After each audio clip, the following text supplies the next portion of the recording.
This is Dan, and this is the Napkin Academy.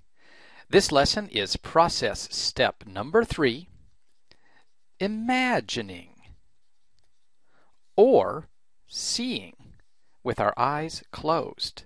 That's right, we are going to see with our eyes closed because what we're going to do is we're going to see in our mind's eye. Now, why is this important? Well, let's say that we've got a problem.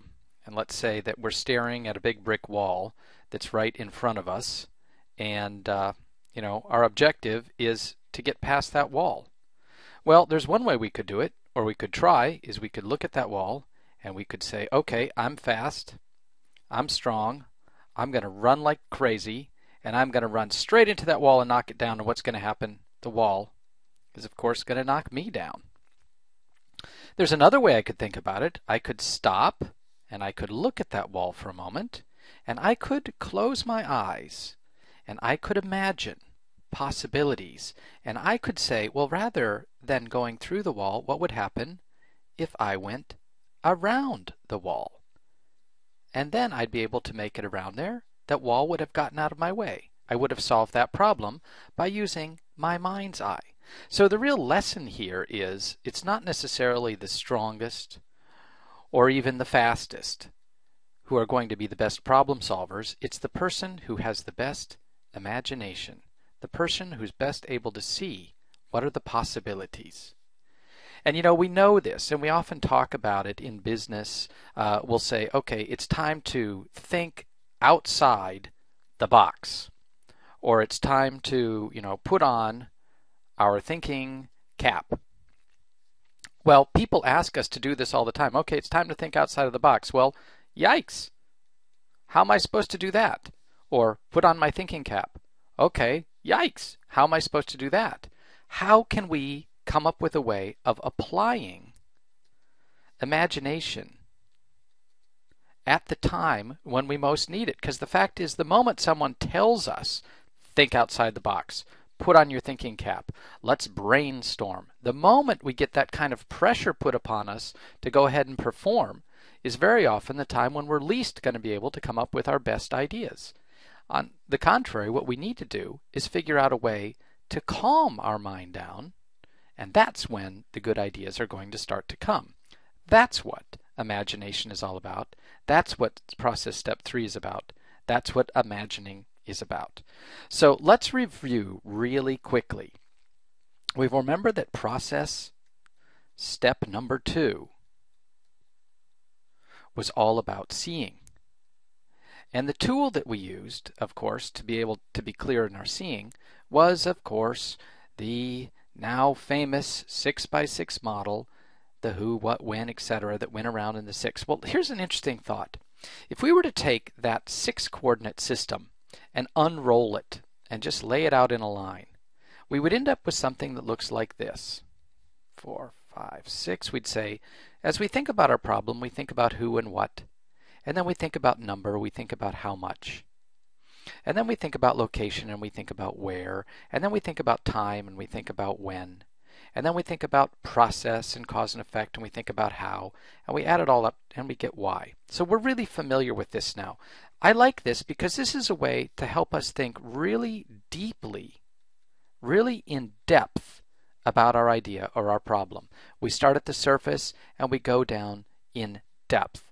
And as we go step by step, what started out as a very, very complex problem starts to get broken down into its independent elements, and in the end, it's become much clearer to us. So that's about depth. That was about seeing. But now as we start to think about imagining, we're not going to think in terms of depth anymore. We're going to think in terms of width. We're going to think in terms of breadth. How can we think more broadly about our idea? Not so much the details, but what can we think about? How can we get our mind really looking at it from side to side? And that's where the imagine process is going to come into play. Now, the way that we're going to get this started is I'd like us to go ahead and do a little imagination exercise. Let's exercise sort of our visual mind for a moment. What I'd like us to do is imagine that we've taken a vacation on a beautiful tropical island, place we've been thinking about going for a long time. And there we are, sun is shining, it's a gorgeous day, there's waves out in the water lapping along on the beach, and we're walking along this beautiful beach, and all of a sudden we see coming towards us, a local person walking along on the beach towards us. And we can see that this person is carrying something. And as they get closer to us, the person looks at us, and obviously we're on a tropical island where we don't speak the language. We have no idea what language this person might speak, but this is a nice person. He said, is carrying something that looks like this kind of a strange fruit. And the person, they can't talk to us because we don't have the same language, but indicates that we ought to go ahead and, here, try a bite of this fruit. So we go ahead and we take a little taste of that thing, and we say, that's really good. Well, what we'd like to do now is to thank this person for having shared with us this really interesting local fruit that we've never tried before, but it's really good. We want to share with this person our favorite fruit. We want to share with them what it is to think about an apple. But here's the problem. We have no common language. We're back on vacation in this crazy place. Nobody speaks our language, and we have no apple around. So we're going to have to use pictures to try to explain it. And that's not so difficult because you know what? We could just pick up this stick that's lying there on the beach, this piece of driftwood, and we could just start drawing on the beach. So let's go ahead and do that. Let's explain an apple using our imagination to someone who has never seen an apple before and to whom we have no common spoken language. Now, how might we do this? Well, I'd like to think that the first thing we might do in thinking about our apple is come up with a simple way of drawing our apple. So what would say if we took our stick and in the sand we just drew a really simple little apple? And we'll say, there we go. But you know what? We might look at that and say, well, in order to really explain it to this person, we might need to get a little more elaborate. We might need to provide a little bit more detail. So what we could do is we could draw a picture that shows that apples grow on trees, and those trees grow in orchards. There, by elaborating a little bit more, we're putting a little bit more context around our picture. We're making it a little bit more complicated, but we're providing a little bit more insight into what our apple is about. And then we think, well, okay, we need to describe our apple, so let's really think about what are the qualities that makes an apple really an apple. So now what we could do is let's take a little bit more time and let's draw our apple a little bit more about the qualitative side. Our apple is round and it's shiny. We could kind of show that it's got a nice volume to it, and the leaf is kind of soft, and it's got the stem that's a little bit sharp. So it's a little bit, what are the qualities that actually make an apple an apple? Well, that's one way to think about it. And then they think, well, there's one thing that we often say about an apple is an apple a day keeps the doctor away. Now, why is that? That's an interesting question. But what would happen if we draw a quantitative, not qualitative, but now quantitative picture of our apple? And how might we do that? Well, we could draw a picture that shows why an apple is so good for our health, because what we could do is we could show the percent recommended daily allowance of various vitamins, let's say vitamin C, vitamin A, and maybe malic acid that are provided by an apple. And we could say, well, if this is 100% of what we need per day, an apple gives us about 70% of our vitamin C for a day, gives us 100% of our vitamin A, and it's more malic acid than we could ever want, off the charts. So now what we've done is we've created a quantitative view of our apple. And then we'd say, well, we're still not done because, if I really wanted to explain why I love apples so much, maybe what I should really do is draw a picture of what is the ultimate perfect vision of an apple. Now, what is the perfect vision of an apple? An apple in its most perfect state. Well, how about a nice, beautiful apple pie? Well, that's an interesting picture that shows what an apple looks like in its perfect state, but it doesn't show anything about how we're going to make it. So in that case, we'd need to draw a kind of an execution-oriented picture. In other words, how do we make this apple pie? How do we make this perfect apple?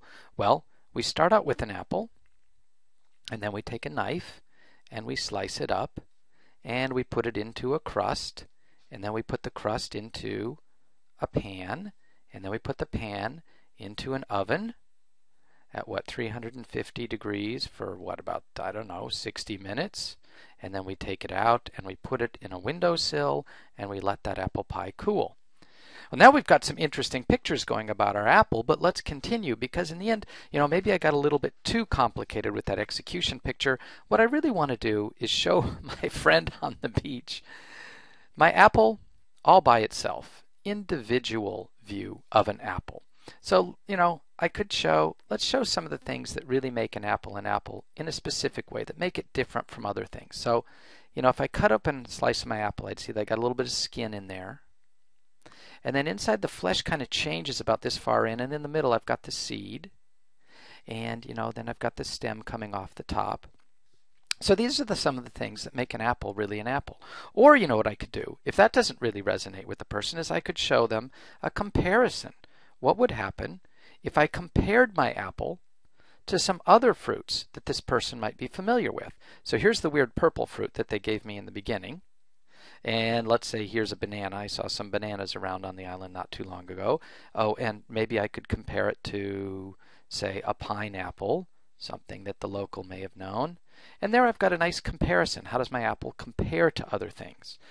And then there's another way. I could say, well, I know what my apple looks like now. How might my apple look like when it's different? And what I mean by that is, maybe now my apple looks just the way we started.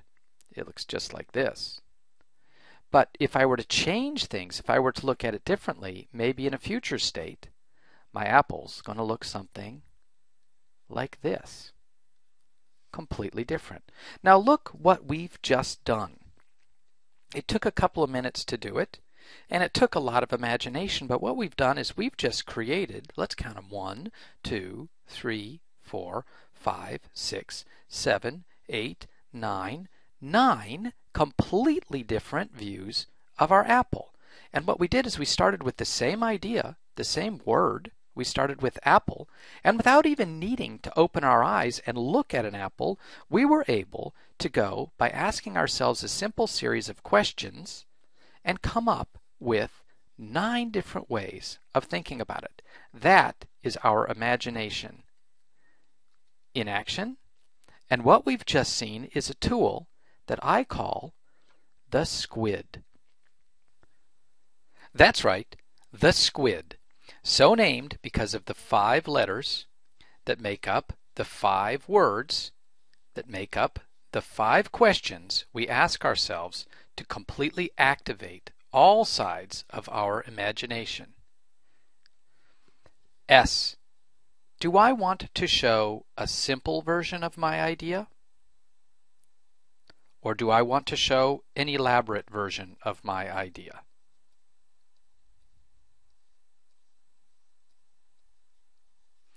Q. For quality. Do I want to show a simple qualitative view of my idea? Or do I want to show a quantitative, numeric view of my idea? Vision. Do I want to show where we could be going? What's our ultimate destination? Or do I want to show the steps that we have to take to get there?